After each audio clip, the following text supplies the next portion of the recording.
Sayman. Michael Sayman nos enseña. Michael Sayman, who... At just 13 years of age, Michael Sayman learned how to code.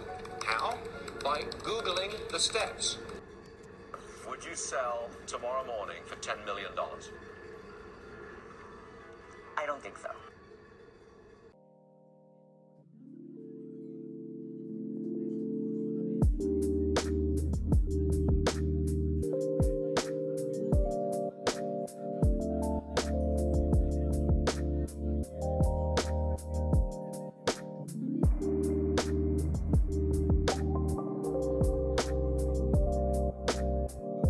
You taking this time, but can you start by maybe telling us a bit more about yourself, your background, and also what you've been up to recently?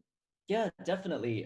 First of all, thank you for having me on this. I'm really excited to be here and kind of share anything I can from my story, my perspective. I guess a little bit about me. I am a huge social gaming nerd since I was like 12, 11. I loved Club Penguin, which really kind of kicked off my whole career unintentionally, I think, via learning how to program and kind of exploring more and diving deeper into those kinds of things. From that point on, I think I slowly started to build up the career. And I think really the economic crisis that took place in 2008, 2009 really kind of drove me and my family to kind of get as far as we could survival, right? Like in the sense of survival. So I think a lot of that kind of pushed me to learn some things maybe a little faster than I should have learned some of those things, and maybe not in the best way. But today I currently work on Chrome's sharing features. So everything related to any sharing functionality within Chrome on iOS, Android, Mac, desktop, Linux, all of that. It's a lot of fun. Sometimes it's a lot of stress. But ultimately, I think it's one of the most incredible experiences that I've had, and I'm very lucky to have that. Awesome. So we'll dive deeper into each of the experiences through the many insightful questions submitted by our audience. Well, let's start with ForceSnap. So ForceSnap once ranked higher than apps including Lyft, Starbucks, and even Twitter. So what were the goals that you set for ForceSnap when you first started, and how did you adjust your goals throughout time to match this immense growth that you were seeing? Yeah, so that's a great question. I wish I could tell you there was a formula that I kind of pre-planned and very carefully got to the point, and I was like, and I thought of this, and then once I did that thing I thought of, then it got to where I wanted it to be, and that's how I got it to the top. And unfortunately, I think it's a lot harder. It's a lot more messy than that. I think when it came to ForceSnaps in particular, a lot of the ideas were there. I think for me, for example, this is like a picture game that you would take photos with your phone, and then your friends would have to guess what the word was based on the pictures that your friends would take. And really, it was me observing people playing with their phones and seeing how they use their devices, what was popular at the time, and kind of trying to make a combination of existing elements to kind of build something on top of it. And really not being shy from observing that. And so as I started to think of what to build next, and trying to kind of figure out the next monetization strategy for my family or anything like that, it was more so about how do I make sure that what I'm building is fitting to what is currently going on in the world, or what people are currently interested in. And I think it was really that kind of got me there. It's easy to say that though, because I think a lot of times one can build a product like that. I think I've done that dozens of times and completely failed. And so a lot of times it's just a combination of that with luck and being at the right time and right place to do it. And so I think having that combination of things, but always kind of looking towards what is it the next step in the sequence of things that they do that will eventually get them to the product that you're building for them. So that's kind of how I think about it a little bit. And what really strikes me is that, you didn't have any of the resources that nowadays are commonly provided by venture capital firms. You started with only Not at $100. all. You started with only $100 from your mom to pay for the annual registration fee to the App Store, and was not only the developer but also the business and marketing manager running everything about the app. So what were some of the major challenges that you had as a teen entrepreneur, and how did you pull those off? Well, I think one of the biggest challenges was like what you were saying, right? There was no rule book. There was no like guidance on what exactly to do. And un- I think fortunately I didn't know what I was doing, so I didn't feel too frustrated over the fact that I was just winging it. I think a lot of times if you add a lot of pressure to have a certain goal in mind with a project, and you're not too careful, it's very easy to fall into working on things that maybe aren't aren't the thing that makes you most passionate or the most excited. But rather, it's like the focus on the goal could uh, kind of carry you away into something that maybe isn't necessarily what you're aiming for. And a lot of times, I think I'd struggle and fall into that. But in this particular case, I think what helped me kind of gain some of those skills was really enjoying it and loving it, like just loving what I was doing, like building this game and just seeing the reactions on like my friends' faces when they tried to play the game, trying to like figure out like what different mechanics would have different reactions from people and how those things would work, and just really enjoying the entire process to the point where I didn't know if I was doing it right. I didn't know if I was succeeding. But ultimately, I think like the process of success came from that, from not knowing but not caring, because I loved doing it so much that it just didn't factor into what I was doing. It's great that you were able to acquire these business skills required for the roles, driven by your interests. So product managers are seen by some people as in-house entrepreneurs who implement and run a product within a tech company. Do you agree with that statement? And also, what do you think are some of the major similarities or differences between working as a PM and as an entrepreneur? Honestly, I don't know if I fully agree with the statement, only because I think the product management role is a very broad term. And I think a lot of different companies have a lot of different needs. So I almost kind of think of the product manager as like the role of the person who's trying to help fill in the gaps in areas of communication, in areas of like clarity on roadmap and product vision that are needed. And so different companies have those different types of requirements. And every product manager role to me feels like a slightly different role with a slightly different set of objectives and priorities. And I think that kind of makes it a challenge, because a lot of times I think when people are thinking about being a product manager, they sometimes don't know if that's the right fit for them. And maybe they're like looking at different opportunities and different jobs and qualifications, and they notice that each one of them has a slightly different idea of what it means to be a product manager. And the question then becomes like, okay, well then what do I do? Is this for me or not? And that's kind of where I kind of come into it, and I say, like, from my experience, I've had times when I'm a product manager where the set of requirements or guidelines are not things that I myself was particularly good at. There's some set of skills in the product manager world that I'm good at, and there's others that I'm not.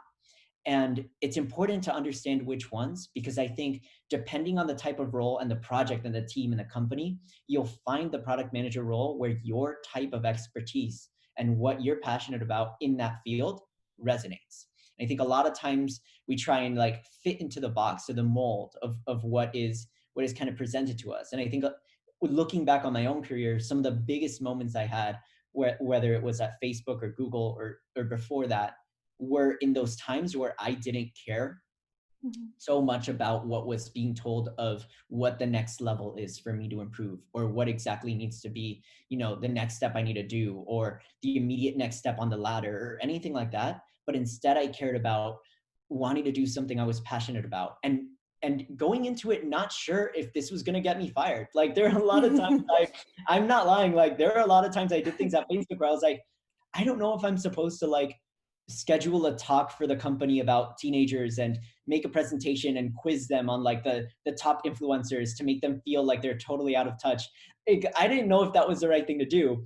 And sometimes like I would question that. And I think it was the moments where I would not question myself and just take this next step that yes, there were times where it was like, whoa, that's crazy. But other times, I think it would really surprise me too. And it would Mhm. surprise me that really nobody knows what the perfect product manager is. And sometimes even companies themselves haven't figured out exactly what the type of role is that they need for someone. Facebook didn't hire me for the role that I ended up taking on. Google didn't Mhm. hire me for the role that I'm currently in. And most companies operate that way. They hire people because they see a talent, but they're trying to figure out exactly where that person fits. And even if that's not the first step in the beginning, in the long term, I think that that's kind of the outcome that you end up with. That's a very insightful take on PM. Nathan is actually also an incoming PM, so he had a lot of questions prepared for you that we'll dive into later. So, Awesome. so for you, do you miss being an entrepreneur, and would you consider, starting something of your own again someday? I do get that question a lot. I mean, and it's a fun question because at different points in my life, I end up with different answers. Mhm. And I think it's just because like overall, and this is something that I think happens is people think, wow, like, Michael, you did this, you did that, you're so lucky you figured out what you wanted to do. And I would say yes, I'm very lucky in the career aspect, but I don't know if I necessarily did figure out what I wanted to do. And I don't know if it's required, right? Like I think Mhm. in this case, like the way I see like the potential for becoming an entrepreneur and building out a company is whenever I feel like I'm ready to do it, I'll do it. But at the same time, it's like the more I learn about what it really takes to be a good entrepreneur, to be a good product leader and someone who really knows how to run a company, the more I reflect on my own skills and think about like whether or not it is the time for me to do that.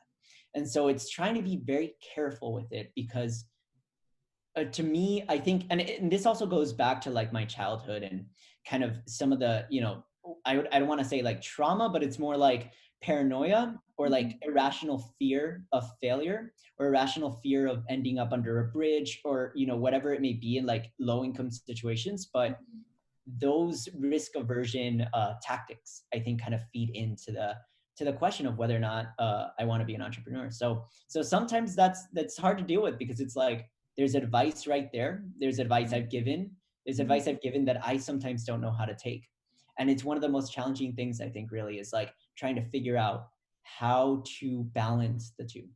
Mhm. And tracing back to the earlier days, you joined Facebook, straight out of high school and straight away from the more traditional path of attending college. What was your thought process? Did you feel that, you'd learn more at Facebook than at a college? I'm not gonna lie, it was a mix of a number of things. I think in one world, I felt like joining a company was gonna make sense for me just because I would take tests in school and I would get really bad grades on them. And I'd get frustrated because I was passionate about the topic, whether it was history or science. And I do research on it and I'd want to learn more about it. And I understood some concepts, but the way I was tested kind of resulted in me failing those tests or struggling with the homework. And one of the challenging bits to me was at that point, I asked myself, well, do other people have this problem? And the step I took after that was to think, if other people have this problem and tests aren't doing a good job of assessing my abilities or my ability to learn and grow, I wonder if companies are taking the same risk by hiring people based on those grades, or if maybe there's another thing that companies look for. And as I started to think about it more, I realized grades are really an example, kind of like a best guess estimate of like what that person's work ethic and what that person's abilities will be. But the thing that the company really wants to do at the end of the day, the most foundational thing is they want to reduce risk. They want to hire someone they can trust. And ultimately, I think a better measure of trust is experience. It's not the only one, but it's a really good one.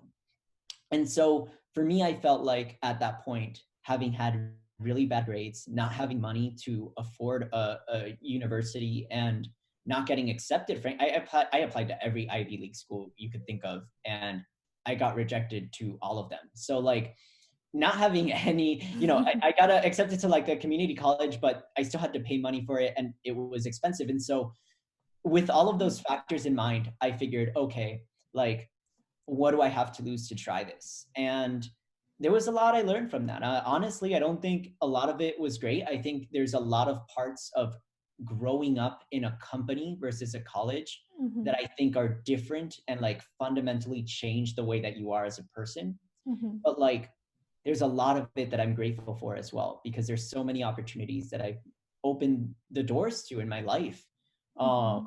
because of that risk I took. Mm-hmm. That's great to hear that you were able to learn so much from by starting your career early. But looking back now, do you regret your choice in any way? And is there anything that you would have done differently? I definitely wish I would have gone to college. That is one thing. I'm not lying. Like I really do. And I think it's a lot about learning to fail. Um I think the biggest thing I've noticed is as I've gotten older too, um when you're younger, especially like 17, 18, 19, 20, 21, you're going to fail, you're going to mess up, you're going to do some things that later on you regret or you learn from. But when you're at a company, for example, like Facebook, you're surrounded by managers and experienced entrepreneurs and designers and leaders who are in their 30s and 40s and 50s and who understand exactly the life stage that I was in. And that was great and helpful in the sense that I had so much advice, but that's also dangerous. And maybe it was a little bit frustrating because I had so much advice.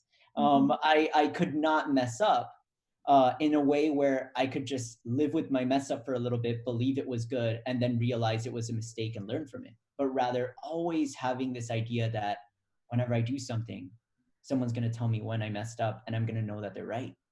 And Mm-hmm. so, the coping mechanisms that you deal with that, it's hard. It's very easy to slip into this idea of like time to shut out that Mm-hmm. advice because it's not helpful, but you end up kind of risking a lot and taking those types of decisions. So there's a lot to it that I think is complicated. Then again, I do think like there's so many things I learned from just getting started at a company early Mm-hmm. that I'm so grateful for, because like companies are very different from colleges, and the incentives are different, and the way that people operate are different, and the communication styles are different. And so being able to adjust to that early on was also something that I think was great. I think there's a lot that colleges can learn from the way that companies run to kind of better prepare students for the way that that environment works, and so that companies feel like they're taking less of a risk by hiring someone that comes out of college. But I also think that there's some inherent value to college that sometimes isn't brought up. And I think like it's important to share that, because like a lot of times people want to think, oh wow, like the person who joins Facebook or Google, that's like the ideal state. But I think Mm-hmm. there's elements to the path of college and going through and being a kid when you're a kid that I think are important. Mm-hmm. Yes. Definitely. So you learned to code, before you started working, and you didn't take any single computer science class because none was offered in your high school. Yeah. For someone who looks to pick up or improve coding by him or herself, what do you think is the most efficient way? The most efficient way, I think, is depending on the way that someone learns. So I think first is trying to understand how you learn as a person. So for me, I realized that by Googling things, I learned. So I would go in through like little rabbit holes of Wikipedia pages where I'd go from one page to another, reading a bunch of endless articles that had nothing to do with what I originally started with. And that type of learning for me felt natural, felt fun, interesting, and exciting. And so that's really the way that I kind of started learning how to code. It was the most efficient path for me. I think for everybody, the most efficient path is the one that they can enjoy, because that means that they don't run out of time, they don't procrastinate it, but rather they try and make time for it. And so over the long term, it becomes the most efficient. I think it's important. That's why I think it's to try and figure out what is someone's learning style. What is the best way for that person to learn? And it's not so easy to answer by just thinking about it. I think it takes trying a few different types. I think it takes trying to figure out learning with some guidance, or maybe some tutorials or YouTube videos, or maybe slide decks or documentation. There's so many different ways to learn. And I think it's important to try as many as possible to understand what that most efficient path could be. Awesome. Thank you, Michael. We're gonna transition, but you've created so many amazing points till now. I just want to say that, and I Well, think I appreciate it. Thank you. yeah. I'm already sitting here and fascinated. I just want to make one point. You said that it's important. Failure is something that a lot of people deem actually is wrong. And there's this quote that I always follow. Honda, the car. He said, 1% is just of success is your 99% of failures. Meaning that you fail so many times, yet that 1% is what you see. So it's amazing that how you see how failure is great. So moving forward, we're going to move to product management. I'm also going to product management, as Ru said. You kept saying, passion. Please tell me how I find my passion. It's how. So tell me, tell me how. So okay, so here's the best way I define passion. For me, I love the question because it's something I struggle with too. Like trying to figure out, okay, well, what is my passion? Like, how do I know what it is? And I don't know if this varies by person, to be honest, but I'll give you my experience on this. The way I've determined what is my passion is based on what I do when I'm stressed, what I do when I want a distraction from the things that take over my life and I have little control over. What I do when I am bored on the weekend, but I don't want to leave the house, for example. Or if I do want to leave the house, where is it that I'm going? What is it that I'm doing? Things that when you tell someone, oh, I'm doing this, and they don't find it to be as fun as you do, it's like, okay, that seems like something that I do more than others. Now, for me, that was coding at the start. For me, when I would get stressed, I would just try and write some code. I try and look up how to code. I try and make some type of an app. I try and design something. Anything that got me on the computer to try and build things and code and design were things that like relaxed me. And when I would tell people this, they'd be like, that's okay, cool. That's a little strange. Yeah. And I'd be like, okay, well, I think that means it's a passion, right? I think, so that's kind of how I've defined passion for myself and trying to figure that out. On the contrary, on the other hand, if you are actively avoiding doing something, or you feel like you're procrastinating something, or you're doing as much as you can to avoid doing that thing, then that's not a passion. At least in my mind, to me, it's like if I keep trying to push something off, I'm not telling myself something. I'm not being very transparent about something, or I'm not being fully honest with myself. And it's really hard. I think introspection for me is like, it's one of the toughest things. But I think it's one of the most necessary sometimes. Amazing. This is great. Thank you for that.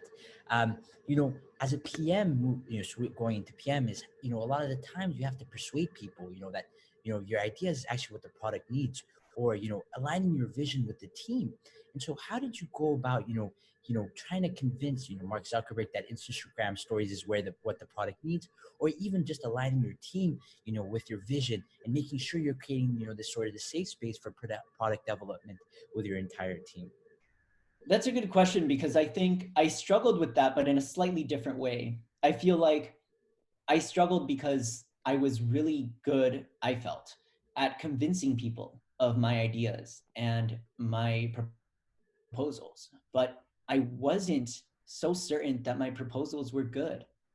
And so there is a world where someone can be really good at convincing someone else about ideas, but not actually good at making those ideas, or like being very rigorous with their ideas. And that's something I lacked in the beginning. For example, I would come up with ideas and I'd be really good at convincing people and getting them excited about it. And then soon enough, I would realize myself down the road, oh, this is actually not as good of an idea as I thought in the beginning. And I have to go and tell everyone, okay, wait, I think we should pivot this.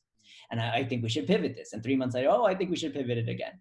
And eventually people catch on. Eventually they aren't able to be convinced the 5th time or the 6th time around. And I think that in particular was more the struggle for me, was like how to be able to do that. Like how to not let my ability to convince cloud or, take the place of a skill, a necessary skill to be able to build products that resonate with people. And so I think in terms of the question of like, how do you develop the skill to convince people and are able to sell things? I think for me, it's been trying to understand their perspective before trying to like sell mine, in the sense that like trying to understand what are the things they're trying to solve, what is on their mind, what are their concerns. And there are cases, like for example, with teens on Facebook, where the people that I'm trying to convince don't have the demographic in mind or aren't really focused on it. And in that world, the challenge becomes, well, how do you pitch something to someone who isn't even thinking or interested in that area? And so what I would do, and I don't know if this is the only solution, but this is something I did, is I would start off my presentations or my pitches with a reality check, with a set of slides that would try and distance the person I was communicating with and sharing with from the target audience of the thing that I was trying to build as much as I could. So whether that meant doing quizzes with them that made them feel like they didn't understand any of the top celebrities on Instagram, or doing anything to make them understand the differences and how far away they are from the target audience. Because the more I did that, the more they would disconnect their own bias and their own like intuition from it. And they would maybe at that point think to themselves, okay, this is a different audience. This is a different space I hadn't thought about before. Let me take a step back. Let me kind of give this a second thought and give it the benefit of the doubt. And I think a lot of times when there's products that don't resonate or aren't at top of mind of some product leader or director at a company, you almost have to do that. Because if you really want to get heard at that level, you've got to kind of remind them or give them an indication, at least at the start, that this is not something where they will be able to give their opinion on just based on their experience. And I think if you're able to do that, I think you're able to kind of get some of those ideas in there, especially the ones that, like we're talking about, I think are the most important. The ones where the person who is in charge of making the decision of whether or not this gets built maybe doesn't have the background or the experience to understand that area. Amazing, amazing. Michael, have you read How to Win Friends and Influence People? I have not. Okay. You were talking, and I thought it was, yeah. I thought you were the author, actually. Everything you were saying is, it kind of resonates exactly what that's saying is like, you're putting yourself. Oh no, I'm scared. I don't know what that means. No, that's great. It's you're putting yourself in other people's perspective. It's the best way to convince people. Not only that, also configuration bias is that we have that as humans all the time. So how do you step back from that? Which is just amazing. How do you go about, I don't know how, we read articles about this, but, when you went to, as an intern, or they were telling you, everyone, they're happy to listen to, leadership's happy to listen to your ideas.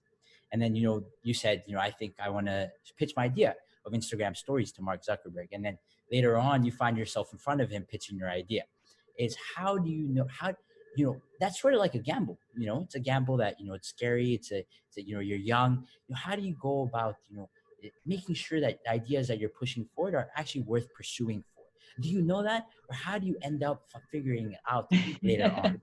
Well, the way I figured it out was because the first thing I pitched was this idea called Turn Up, which is actually, now you're going to hear this and be like, wow, okay. It was this idea where like you would have content that would only last 24 hours when you posted it. But if someone were to reshare it, like a retweet, it would increase the amount of time left on the content by an hour or maybe 2 hours or something. So the most reshared content would last longer, and the content that wouldn't get reshared would just die out. And this is the concept. I shared it. People liked it. I was really good at convincing people. And then I shared it with Mark. And Mark's thought was, I don't see how this is any different from Instagram. And at that point, I didn't know what to do. And the rest of the executive team was like, we should give him a shot. And I remember Chris Cox kind of convinced Zuckerberg to give me the shot. Let me try. And through that, I realized that it was not very much different from Instagram. The algorithms of Instagram already handle how much content gets interacted with and gets distributed based on the interaction. So this was maybe more of a literal version of the same concept, but it wasn't all that different. And as an 18-year-old, 17-year-old, I didn't realize it. But at that point, I think months after working on that project and dragging engineers through the mud, working on it as hard as we could to realize that it wasn't something to work on, really taught me a lot about it. And the fact that after that, we just pivoted. We tried a few other concepts. We tried doing some profile video concepts and some things where I would show it to Zuckerberg and he'd be like, this is great. Like, let's go with this. Or, let's add this to, have you thought about adding this to the profile? Or have you thought about, doing this or that? And kind of working with those teams to figure it out. I think when it came time to figuring out the Snapchat problem and going to Instagram stories, at that point, it was only possible, I think, to even think about how to build out a product like that after having been so, I guess, like confidently ignorant, I would say, about my ideas, right? Being able to have that level of ability to kind of leap out there and be like, I'm ready, and then realize I'm not ready, was, I think, one of the most important steps to being able to work on that, on the stories projects. Amazing. This is great. Thank you, Michael. So, Michael, one thing we want to address is, we, from all the questions that we've seen from our speakers, there's a lot from our audiences, a lot of people try to break into management, product management, from MBAs to undergrads, to even people that have jobs and are trying to break into product management are on the call. What advice do you have for these people that are trying to break into product management? And, what is this thing they can start doing so that, their application is a lot better and people can start pulling them out? Yes. So the one word I will say that everyone will have heard before is networking. And that's like a huge thing. But I think the reasons for networking are slightly different. I think in some of the things that I've started to learn have a bigger impact at the success of being a product manager. I think the biggest thing is trying to find people who are doing the role, who are doing the job that one wants to do, and asking them questions about that role to learn from them and learn from their experience, rather than networking to try and share like the experience and the things that one knows with them. And this is because I think like really the value in networking and meeting people is trying to get a sense of whether or not their experience and their path is the one that one wants to take. And if we're able to do that, then I think like it gives us a much clearer picture of what is the next step that we want to take. We have a lot more information, like it's almost like armor, right? Like you're going into it like prepared with a set of information ready to like take it on in a way that you wouldn't have otherwise. And so this is something I did at Facebook when I was an intern there the first time. I decided I wanted to meet people and understand their perspective. I wanted to figure out what I wanted to do. And so I met with my intern manager and asked him to give me the names of 3 people that he thought I should meet based on, what he knew about me at that point. And so he did. And I met with those 3 people. And in those meetings, I would talk about, what is it that, you do? Why do you do what you do? What did you learn from that? What do you think I can learn from that? Do you have any advice for me from that perspective? And, I would mention a little bit of what I did, but I think the most of the conversation is just, what do you do and why? And, and explain like what your job is. And at the end of the meeting, I would do something that I felt was really important, was ask each one of those 3 people to give me the names of 3 people that they think I should meet. And I did this recursively or recurringly, I don't know the right word, but I did this over and over to the point where my entire calendar for like, I think a period of a few weeks was just meetings with people that started from that first meeting. Amazing. And I ended up meeting with the widest range of people at the company, from the chief marketing officer to like one of the head chefs at one of the Facebook cafeterias. It was the most incredible thing I'd ever like experienced. I didn't even know that this was possible. And like, it was so powerful because I had so many more people to learn from, to understand the company. And then more than anything, it was like that armor. I knew how to navigate. I had a compass, I had a map, and it felt good, and they felt good, like being able to help. And that's really what that networking felt like to me. So that's really where I feel the value in networking goes to. Great, thank you very much. Those are amazing tips. I really like your point on being prepared before you go into networking. but I didn't have a recursive process, but I'll make sure to ask 3 other names next time. Definitely do it. So Michael, you became successful and were featured on major news platforms like CNN and ABC News at a very young age. And in your TED Talk last year, you shared some of the behind the scenes lessons from your early success that really inspired Nathan and I to reflect on our own journeys. You made this comparison between success and survival, claiming that being doubtful and fearful can sometimes be part of the success story. And I believe I'm speaking on behalf of many others when I say that we can all feel lost or confused sometimes at the crossroads in life. So how has the survival mode impacted or helped you grow? I think, honestly, it was, when I think of it, and maybe this is a weird analogy, but I kind of understand it a little bit more now based on some of the games that I would make as a kid. When I started making games, I thought people should have the ability to do anything in this game. That's going to make people love it. They're going to play it so well. And so I would make a game that lets people do anything, have the freedom to create or do whatever they wanted. And I'd show it to my friends and they'd be like, this is cool, but like, what am I supposed to do? And I'm like, well, anything. And then people would just be like, well, I don't know. What I realized was constraints in the games would actually help.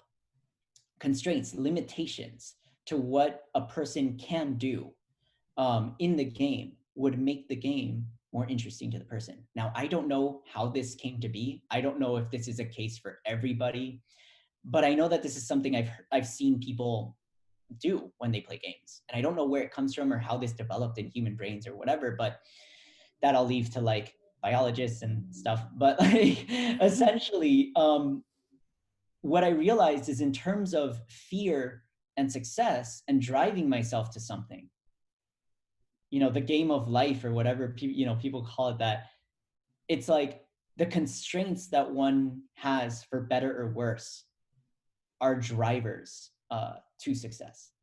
They help us. If you have the freedom to do whatever you want, whenever you want to do it, the incentives, some reason, somehow, our brains just kind of go, well, maybe I'm just gonna sit here. And really, I think that's the connection I tried to make. I think also because like, I really don't wish my childhood experience on anybody. It wasn't fun.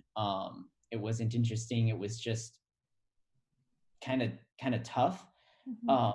And so I try to reconcile that, I think, a little bit. But I think when I try and understand it and try and understand where my drive came from and how it may be connected, I kind of see it that way. I see the constraints in my life providing me challenges, giving me a situation in which I have to think about the world and think about problems in ways that I wouldn't have had to think about if I didn't have that situation. And whether or not I fail or succeed at it doesn't matter, because the fact is I have the experience in trying to solve in those circumstances.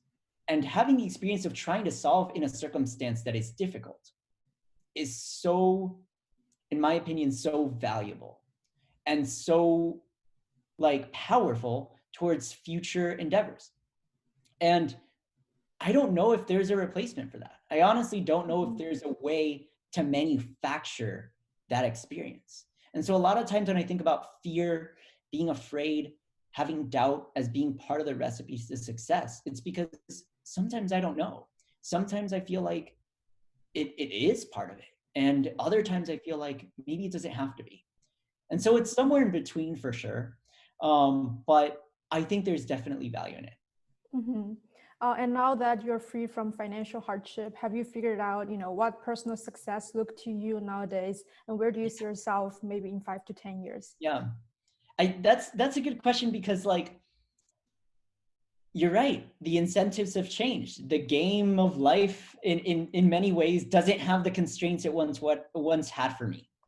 And I think that's something I ask myself even today. It's like, what happens when you're freed from those constraints? Now, to be honest, like, even though I freed myself from many of those constraints, I think like the logical, rational part of my brain that understands that fact disagrees with the emotional, heavy, scared part of my brain that still feels like that kid who's afraid that they're going to lose something.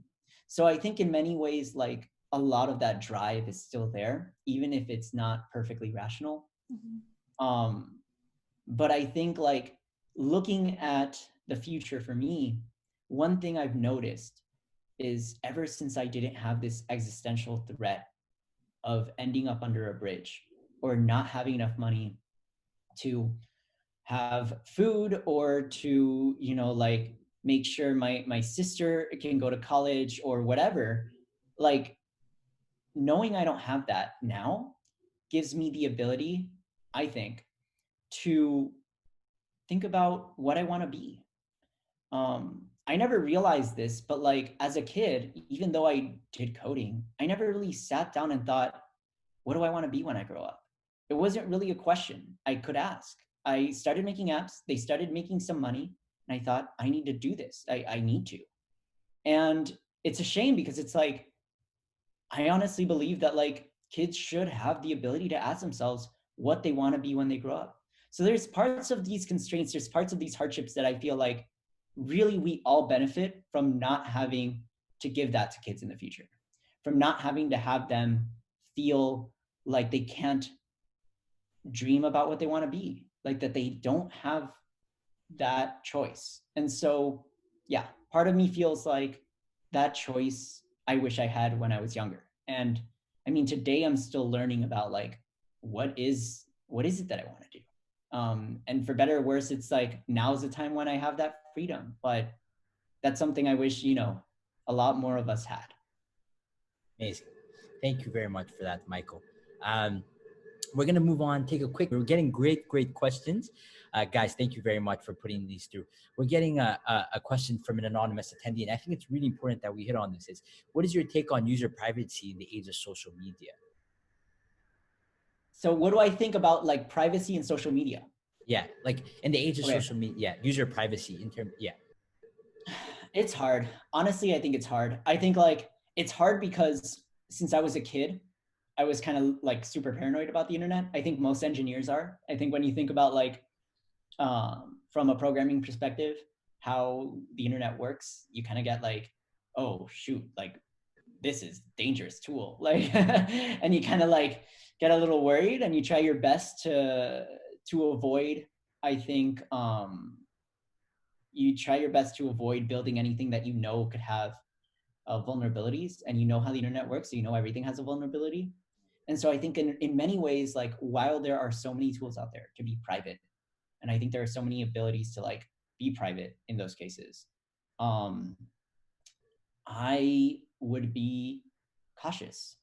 Since I was a kid, I would tell my sister, like, like anything you post on the internet. I was like 10 years old. I'd be like, anything you post is gonna be there forever. Like, just be careful. Don't, and of course, like I say that, and then I go and post something, and then I'm like, oh wow, like I didn't even take my own advice. But that's kind of the reality I think we live in with the internet. Is it's a tool that is very enticing, is very attractive in many ways, but it has its weak points, it has its faults, and it's not foolproof in terms of privacy. And so really, if it, and this is a rule I kind of take, it's like, if you don't want that to be out there, just don't post about it. Doesn't matter if it's only to yourself or to a friend or something. If you don't want to have that worry, and you understand how the internet works, just don't do it, because it's just not, you just never know. And I think from the engineering background, for me, there's just no foolproof way to know. And that's, I think, a challenge we're gonna have to face, like figuring out how to solve problems for the internet. It's like, how do we work with a product like this? Amazing. Like, this is not how humans worked. So how are we gonna adapt ourselves to something like this? So that I think is really the challenge with social media and privacy, honestly. Okay. Amazing. Thank you for those input. We have another great question that someone asked from the attendee. I think it's really important that we touch on this, is like, how do you keep an open mind, especially when you're working with individuals in different fields? How do you keep your mind adaptable, in different situations that you're in, across your different stages? ForSnap, Club Penguin, Google, Facebook, is how do you keep an open mind in all the situations that you're in? I think I think I try to keep an open mind, but I guess it's more so like I try to be very quick to shut down my own things if I realize they're not good.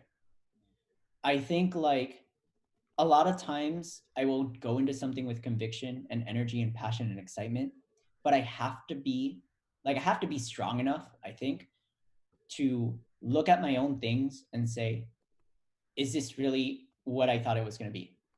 And make the call as soon as I realize it, as fast as I can, to be efficient. I think a lot of times, for example, like we prioritize trying to be happy, but I try and prioritize efficiency to grow sometimes. And sometimes that requires not being happy. Sometimes that requires thinking about my own projects and shutting them down as soon as I realize they're not going to work. And maybe that requires me kind of feeling a little bit bad about coming up with an idea that wasn't really good. And those things happen. And ultimately, I think like to keep an open mind, I think means to assume that one can be wrong.